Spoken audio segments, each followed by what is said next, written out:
berdoa. Amin. Saudara yang kasih dalam Tuhan, saya akan membawakan khotbah, temanya khotbah di bukit, saudara. Sudah bisa di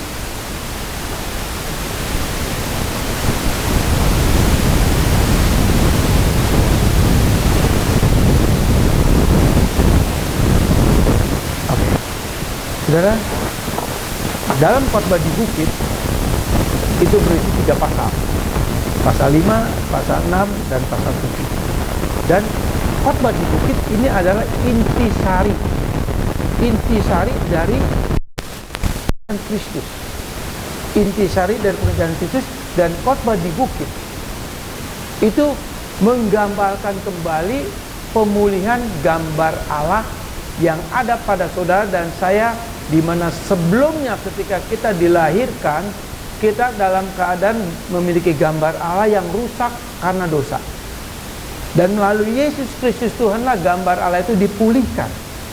Dan dari khotbah di bukit ini kita diberikan satu pandangan, pengajaran, yaitu bagaimana kembali kita memiliki gambar Allah dan ciri-ciri gambar Allah. Itu ada di dalam khotbah di bukit. Saudara yang kasih dalam Tuhan, sambil kita menunggu PowerPoint ya, di dalam Galatia pasal 3 ayat 2 kita akan baca ya. Galatia pasal 3 ayat 2, firman Tuhan katakan demikian. Galatia pasal 3 ayat 2, firman Tuhan katakan demikian. Hanya ini yang hendak ku ketahui daripadamu, adakah kamu telah menerima roh karena melakukan hukum Taurat atau karena percaya kepada pemberitaan Injil? Jadi di sini saya mau gambarkan bahwa kita menerima roh Allah atau Roh Kudus yang sudah manunggal bersatu dengan roh kita, itu karena iman kita kepada Kristus. Dan karena Roh Kudus jugalah saudara dan saya bisa mengaku Yesus adalah Tuhan dan Juru Selamat. Dan karena Roh Kudus itulah kita bisa percaya. Nah, Roh Kudus inilah yang menjadi peranan yang mengembalikan gambar Allah di dalam hidup saudara dan sebagai orang pilihan. Hal yang penting di sini adalah apa? Pengajaran Yesus di khotbah di bukit ini hanya pengajaran yang bersifat intisari daripada Injil. Tetapi dalam hal ini, kalau saudara dan saya tidak dilahirbarukan atau tidak memiliki roh Allah, semua itu akan sia-sia. Semua itu tidak akan berarti. Pengetahuan ini hanya sebagai pengetahuan kognitif di dalam pikiran kita, tetapi tidak mengubah hidup kita, tidak memulihkan gambar Allah yang ada pada dalam diri kita. Saudara, inti khotbah di bukit tadi ayatnya sudah saya bacakan, yaitu Matius pasal 6 ayat 8a, yaitu jadi janganlah kamu seperti mereka. Mereka di sini menuju kepada siapa? Mereka di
pertanyaan saya, apakah sifat-sifat buruk yang ada pada kalian itu bisa saling mempengaruhi atau menjadi satu pola hidup saudara, menjadi gaya hidup supaya saudara kelihatan lebih hebat? Tetapi firman Tuhan katakan kamu adalah terang dan garam dunia. Ini dua metafora yang harus kita pahami, yang harus bisa mempengaruhi di mana kita berada, bukan kita terpengaruh. Kebanyakan kita jujur, saudara, pengaruh-pengaruh buruk, baik itu lewat lingkungan atau lewat internet dan lain sebagainya. Ini internet ini kita nggak bisa bendung, saudara. Saya yakin pembimbing rohani di tempat ini, Pak Rektor maupun dosen di tempat ini, saya yakin nggak bisa memantau saudara. Sebab saya yakin saudara punya HP nggak semua? Oke? Punya nggak? Punya ya. Tentu ada internetnya kan? Betul nggak? Ada nggak? Ada. Nah kalau saudara buka internet yang aneh-aneh, dosen saudara atau rektor saudara tempat ini tahu nggak? Nggak tahu. Tapi kalau saudara bisa membuktikan bahwa saudara garam dan terang, harusnya saudara tidak terpengaruh dengan internet yang negatif, saudara. Itu menjadi peluang. Tetapi kalau jati diri saudara sebagai Kristen sejati, saudara nggak akan pernah berubah. Saudara nggak akan terpengaruh dengan semuanya itu. Bahkan saudara bisa mengatakan tidak untuk hal yang itu.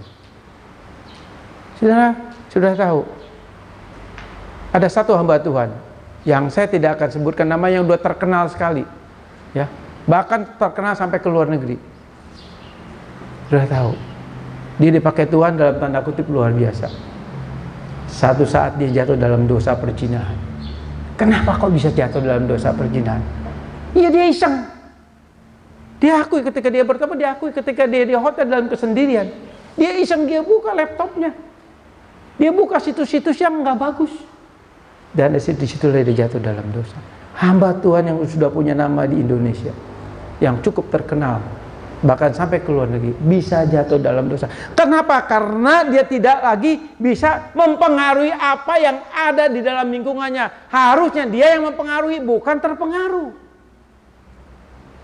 Apakah saudara dan saya kebal terhadap itu? Tidak. Kita bisa jatuh dalam dosa.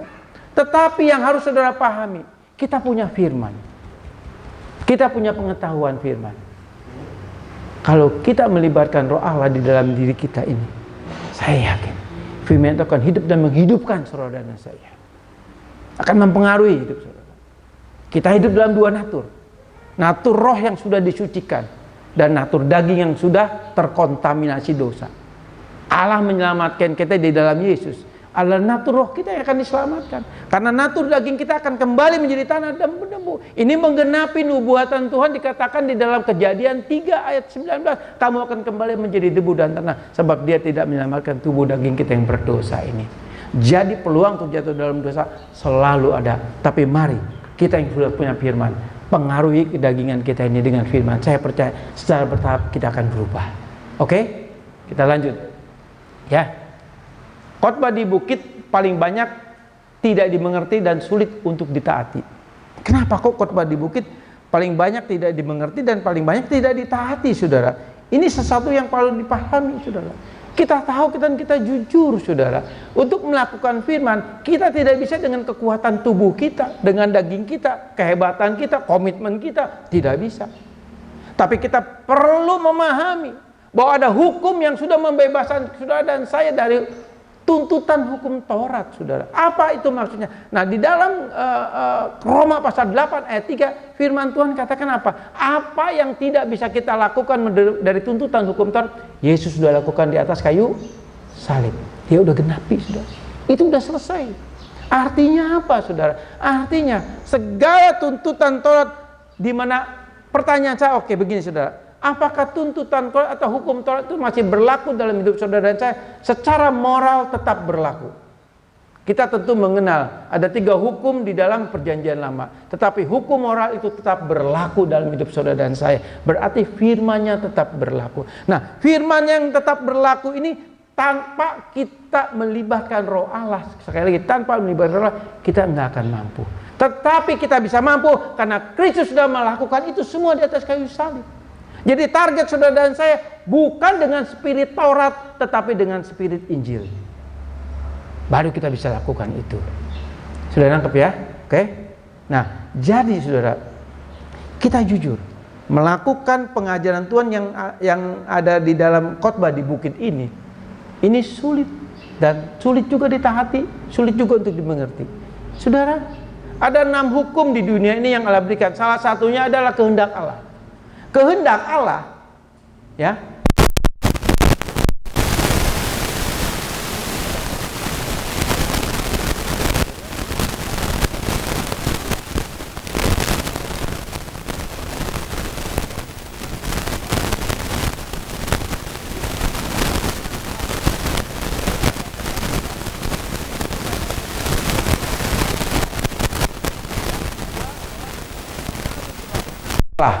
Yang ketiga, moral yang suci. Yang keempat, kewajiban atau fokus sebagai anak Allah kepada Allah. Yang kelima, relasi. Yang keenam, keberserahan seorang Kristen sejati terhadap otoritas agar tidak menjadi hamba Tuhan yang jahat. Nah, sudah yang kasih dalam Tuhan, saya akan jelaskan secara singkat dan cepat, ya saudara. Yang pertama adalah sifat atau gambar, sifat anak Allah atau gambar Allah ini. Saudara, di dalam khotbah di bukit ada 8 kata bahagia. Betul? Ada 8 kata bahagia. Nah, 8 kata bahagia ini adalah bicara mengenai sifat kita sebagai orang Kristen. Dan dari sifat orang Kristen inilah yang menjadi gambaran yang mengembalikan bahwa gambar Allah itu ada pada saudara dan saya, yaitu terdiri dari salah satunya ada 8 sifat. 8 sifat inilah gambar Allah itu yang ada pada kita, dan dari sifat 8 Allah inilah yang harus kalau saudara dan saya melakukannya dengan penuh tanggung jawab, dan saya percaya kita bisa bersama Allah Roh Kudus. Disitulah Allah akan memberkati kita. Allah memberkati kita karena kita memiliki sifat 8 sifat yang dari kata-kata bahagia ini, saudara. Dan ini harus menjadi identitas saudara dan saya. Ada pada saudara dan saya. Dan apakah pertanyaannya kita bisa lakukan ini? Saya percaya ketika Tuhan memberikan pengajaran, Dia mampukan kita. Sebab firman Tuhan katakan apa? Aku akan mengirim penolong bagimu untuk melakukan firman Tuhan. Tadi saya sudah singgung di dalam Roma 8 ayat 3. Apa yang tidak bisa kita lakukan, Tuhan sudah genapi. Jadi saudara dan saya bukan dengan kekuatan daging kita nggak akan pernah bisa. Tapi karena iman kita kepada Kristus. Poin penting yang harus saudara dan saya pahami, itu yang memampukan saudara dan saya, sehingga 8 sifat ini ada pada kita dan kita bisa lakukannya walaupun berproses. Itu harus. Lalu yang kedua, pengaruh sebagai anak Allah. Di dalam Roma 5 ayat 13, maksud saya Matius 5 ayat 13 sampai 16. Ini 2 sifat metafora. Tadi saya sudah jelaskan mengenai di mana 2 metafora ini yang harusnya kita mempengaruhi lingkungan di mana kita berada, bukan kita terpengaruh. Bukan kita terpengaruh. Tadi saya kasih gambaran, ada satu hamba Tuhan yang terkenal di Indonesia ini. Kalau saya sebutkan namanya, sudah pasti kenal. Bahkan dia sudah sampai terkenal ke luar negeri. Jatuh dalam dosa perzinahan, dan selama 3 tahun dia jatuh dalam dosa perzinahan. Tetapi selama jatuh dalam dosa perzinahan, dia tetap melayani. Kok bisa banyak ribuan orang dijamah bertobat? Ya, Tuhan bukan bela orang itu, tapi Tuhan bela firman-Nya. Saudara, jangan salah. Kalau engkau melayani Tuhan, Tuhan memberkati pelayanan saudara. Ada banyak orang dipulihkan, bukan karena saudara, tapi Tuhan lakukan karena firman-Nya. Walaupun hidup saudara tidak benar di mata Tuhan, hati-hati saudara. Tapi kalau saudara betul-betul hidup benar di hadapan Tuhan, saya yakin hidupmu akan diberkati Tuhan. Tuhan akan pelihara engkau. Karena Tuhan melihat hati kita, bukan lahiriah kita. Oke? Selanjutnya, moral, ya. Moral yang suci di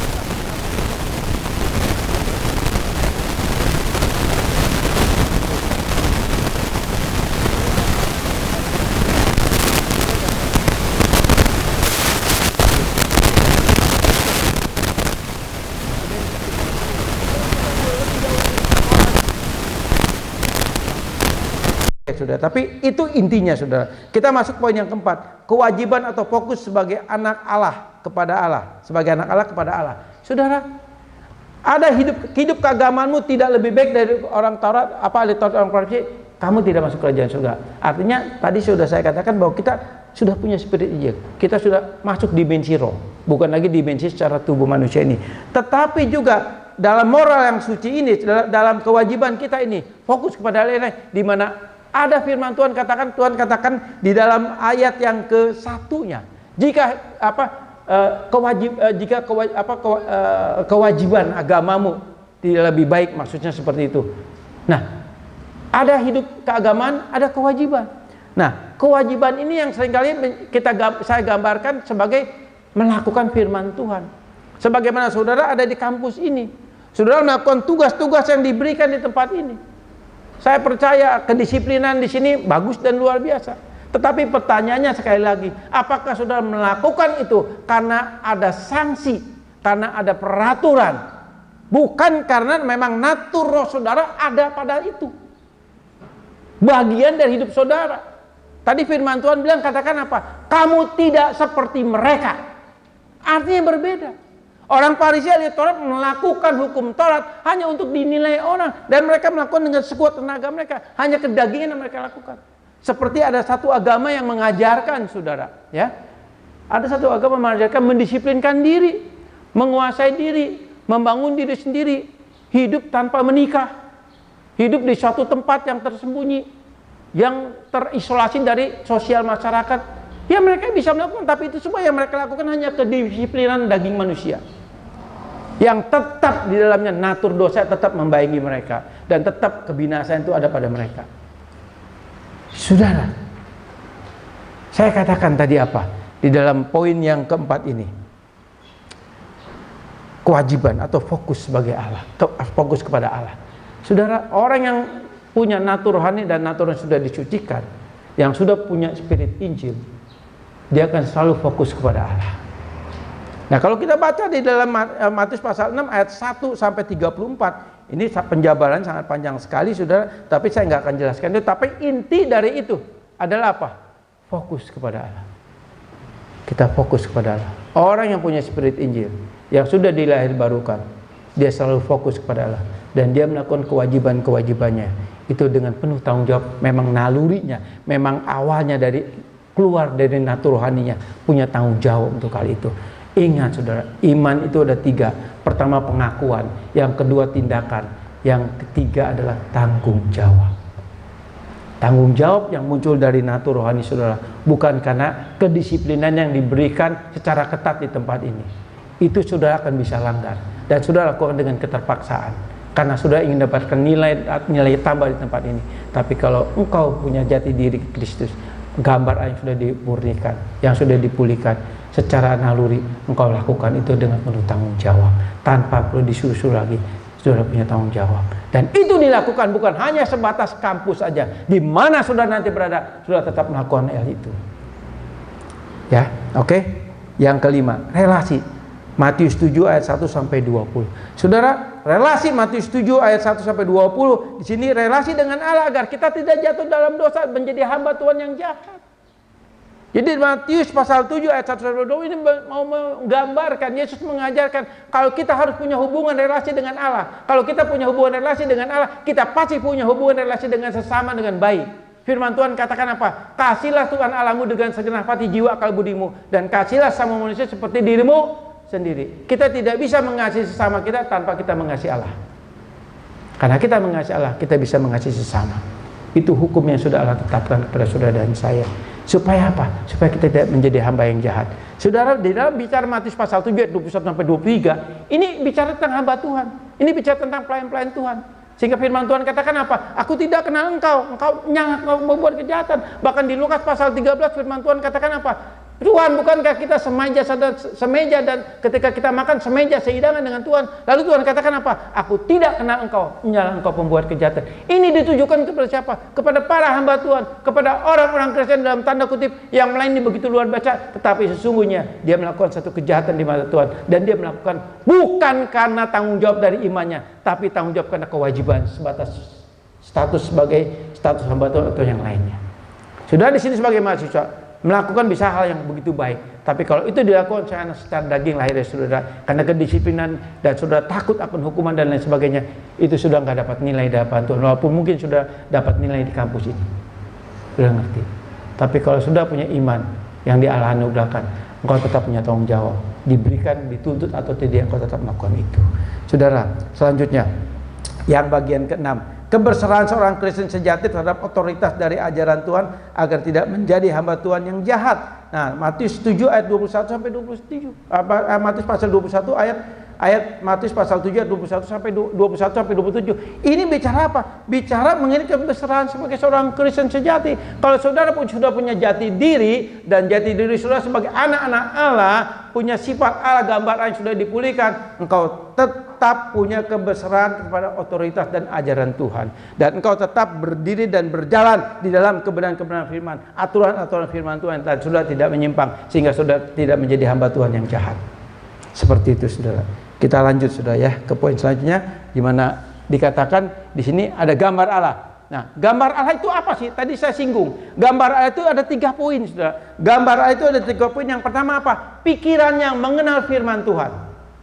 Kognitif. Saudara belajar sini, belajar teologi, belajar firman Tuhan. Oke? Pikiran yang mengenal firman Tuhan. Lalu yang kedua apa? Yang kedua, moral. Ya, pikiran yang mengenal kebenaran firman Tuhan, moral yang suci. Moral yang suci. Moral sudah suci. Tadi saya katakan, saudara dan saya bisa percaya Yesus karena kita dilahirbarukan, diregenerasikan. Tanpa saudara dan saya dilahirbarukan, enggak mungkin saudara bisa beriman kepada Kristus. Karena saudara diregenerasikan, dilahirbarukan oleh Roh Kudus, disitulah saudara bisa percaya Yesus. Ini anugerah. Anugerah yang pertama kelahiran baru. Anugerah yang kedua adalah iman. Anugerah yang ketiga adalah apa? Pertobatan. Saudara dan saya bisa bertobat pun anugerah, saudara. Karya Roh Kudus yang memberikan kesadaran rohani buat saudara dan saya. Kalau saudara sudah jatuh dalam dosa, tapi enggak pernah merasa sudah berdosa, pertanyakan diri saudara, apakah saudara sudah dilahirkan atau status kekristenan dalam KTP saudara itu tidak menjamin. Tapi apakah buah saudara itu ada? Seperti firman Tuhan katakan di dalam Matius pasal 7 ayat 20. Dari buahnya kamu akan tahu. Walaupun buah itu bisa kita manipulasi, tapi lama-kelamaan buah yang busuk tetap akan terlihat juga. Bangkai serapat-rapatnya kita tutupi akan tercium juga. Demikian juga perbuatan baik sudah yang dilakukan hanya dengan pemakai topeng kebaikan akan ketahuan juga. Nah, sudah yang kasih dalam Tuhan. Selanjutnya, gambar Allah itu pikiran yang mengenal firman Tuhan, moral yang suci. Yang ketiga adalah apa? Sikap dan perilaku kita sesuai dengan hukum Tuhan. Seperti itu, saudara. Ada 3 poin. Selanjutnya, saudara. Ya, selanjutnya spirit Injil. Ya. Nah, Matius 5 ayat 20. Maka aku berkata kepadamu, ya. Maka aku berkata kepadamu, jika hidup keagamanmu tidak lebih benar daripada hidup keagamaan ahli Taurat dan orang Farisi, hukum ini hukum daging, bicara spirit Taurat, sesungguhnya kamu tidak akan masuk ke dalam kerajaan surga. Hidup lebih benar, kalimat hidup lebih benar, jika kamu hidupmu tidak lebih benar, artinya apa? Allah yang menilai saudara dan saya dalam kebenaran itu. Allah yang melihat kebenaran itu dalam hidup saudara dan saya. Apakah betul kebenaran ini saudara lakukan karena ada spirit Injil, bukan dan mendapatkan nilai di hadapan Allah? Itu poin, saudara. Selanjutnya, Matius 6 ayat 1 tadi saudara saya singgung juga. Ingatlah, jangan kamu melakukan kewajiban agama di hadapan orang supaya dilihat mereka, karena jika demikian kamu tidak boleh upah dari Bapamu di surga. Kewajiban sebagai pelaku firman, tanpa spirit Injil kita tidak mendapatkan nilai di hadapan Allah. Nah, sudah yang kasih dalam Tuhan. Firman Tuhan tidak saya panjangkan, saudara. Dan sampai di sini firman Tuhan ini, saudara, tapi saya berharap, saudara, dari khotbah di bukit ini menjadi satu perenungan buat saudara dan saya, bahwa apa yang Tuhan ajarkan itu bukan hanya sebagai sebuah pengajaran, tetapi harus menjadi identitas saudara dan saya. Tuhan Yesus memberkati. Kita berdoa.